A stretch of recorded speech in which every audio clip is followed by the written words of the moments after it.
இப்ப பல்லடத்து பக்கத்துல ஒரு புள்ள வந்து காதலிச்சுது அப்படிங்கறக்காக அவருடைய கூட பிறந்த அண்ணனே அந்த புள்ளைய வந்து ஆணவ படுகொலை பண்ணியிருக்காப்புல. சாதாரண ஒரு ஸ்டூடெண்ட் தான் அந்த பையனும், 24 வயசு உள்ள பையன் தான். ரெண்டு பேருமே மிகவும் பிற்படுத்தப்பட்ட சமுதாயத்தை சேர்ந்தவங்க தான். இவர் வந்து குயவர் சமுதாயத்தை சேர்ந்தவர், யாரு வெண்மணி. அந்த பெண் வந்து நாவிதர் சமுதாயத்தை சேர்ந்தவங்க. பெரிய எந்த வித்தியாசமும் இல்லை, ஆனாலும் ஆணவ படுகொலை நடந்திருக்கு.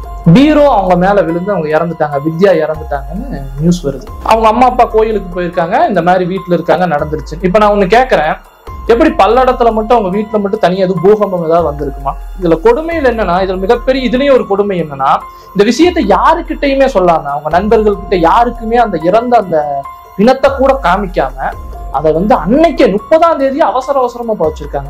ஆணவ படுகொலை செய்யறவன் எல்லாருமே பாத்தீங்கன்னா காதலிக்கு தெரியாதவங்க. இங்க உண்மையாலுமே காதலிக்கு தெரிஞ்சவன் கொலை பண்ண மாட்டான். கொலை பண்றது இல்ல, அவன் ஒரு காதலர்களை பார்த்தா ரசிப்பான், நேசிப்பான்.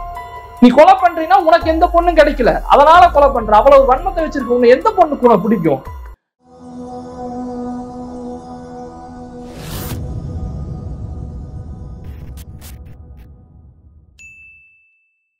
அம்பர்லா சேனல் நேயர்களுக்கு வணக்கம். நான் முகபத் ராய், தந்தை பெரியார் திராவிடர் கழகத்துல மாணவர் அணி உறுப்பினரா இருக்கேன். கடந்த ஒரு 2 வாரத்துக்கு முன்னாடி கோகுல்ராஜோட கொலையாளி வந்து யுவராஜ், அவர் வந்து சிறையில இருந்து, கோவை சிறையில இருந்து வெளில வராரு. அவர் ஏதோ தியாகி மாதிரியோ இல்ல இந்த நாட்டுக்கு ஏதோ சேவை செஞ்சுட்டு ஜெயிலுக்கு போன மாதிரியோ அவருக்கு எல்லாருமே மாலை மரியாதை செய்யறாங்க.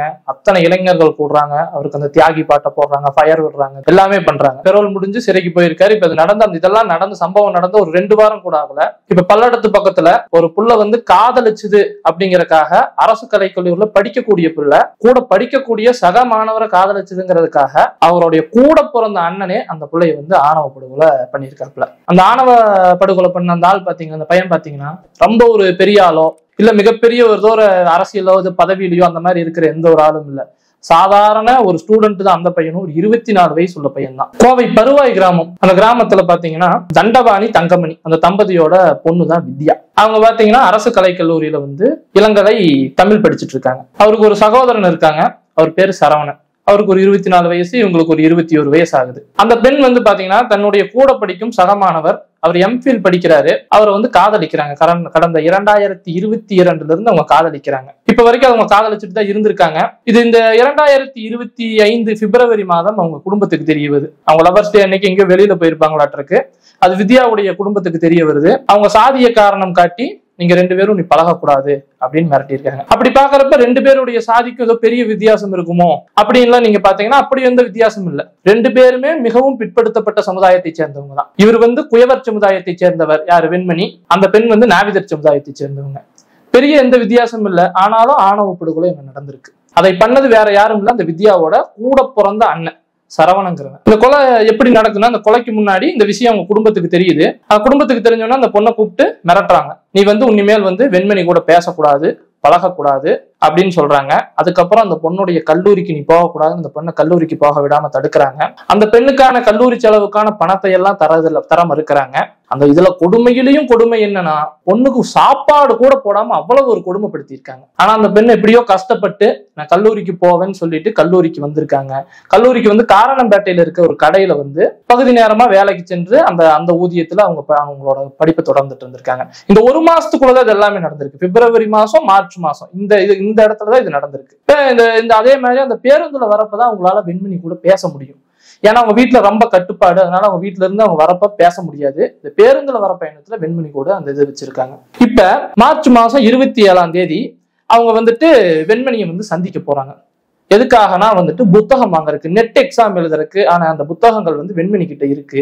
வெண்மணி திருப்பூர்ல இருக்காரு, அவரை திருப்பூர்ல சந்திக்க போறாங்க. சந்திக்க போனவங்க வெண்மணி கிட்ட சொல்றாங்க, இந்த மாதிரி வந்து எனக்கு வேற ஒரு திருமணம் பண்றதுக்காக பையன் பார்த்துட்டு இருக்காங்க, அவங்க அந்த பையனை தான் திருமணம் பண்ணி வைக்கணும்னு சொல்றாங்க. அதே மாதிரி அந்த திருமணத்துக்கு நான் மறுத்தனா என்னை கொன்று வேணும் மிரட்டுறாங்க அப்படின்னு வெண்மணி கிட்ட அந்த வித்யா சொல்றாங்க. வெண்மணி அதுக்கு சொல்றாரு, நீ அதுக்கெல்லாம் எதுவும் பயப்படாத, நான் பாத்துக்கிறேன், அப்படி ஏதாவது நடந்ததுன்னா என்ன தொடர்புகள், நான் பாத்துக்கிறேன், நம்ம திருமணம் செஞ்சுக்கலாம், இது பண்ணலாம் அப்படின்னு சொல்றாரு.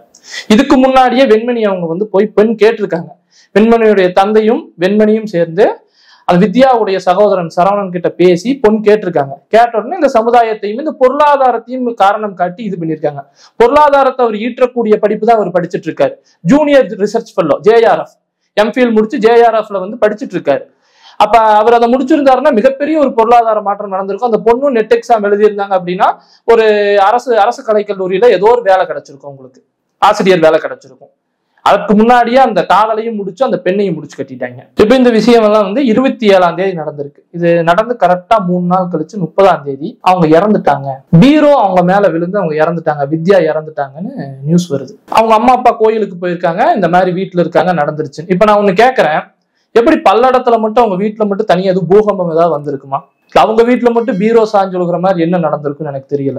அவங்க இறந்துறாங்க. இது வெண்மணிக்கு இந்த விஷயம் போகுது. இதுல கொடுமையில் என்னன்னா, இதுல மிகப்பெரிய இதுலயும் ஒரு கொடுமை என்னன்னா, இந்த விஷயத்தை யாருக்கிட்டையுமே சொல்லாம, அவங்க நண்பர்கள் கிட்ட யாருக்குமே அந்த இறந்த அந்த பிணத்தை கூட காமிக்காம அதை வந்து அன்னைக்கே 30ஆம் தேதி அவசரமா வச்சிருக்காங்க. இது வெண்மணிக்கு தெரிய வருது. வெண்மணிக்கு தெரிய வந்தோடனே அவர் வந்து அவருடைய பகுதியில் இருக்கக்கூடிய ஒரு வழக்கறிஞர் செந்தில்குமார் என்கிற ஒரு வழக்கறிஞர் அவரைய அழைச்சிட்டு போய் அவர் பாக்குறாரு. பார்த்துட்டு அந்த காமநாயக்கம்பாளையம்னு பல்லடத்துல ஒரு பகுதி இருக்கு, அந்த இடத்துல வந்து வழக்கு பதிவு செய்யறாரு.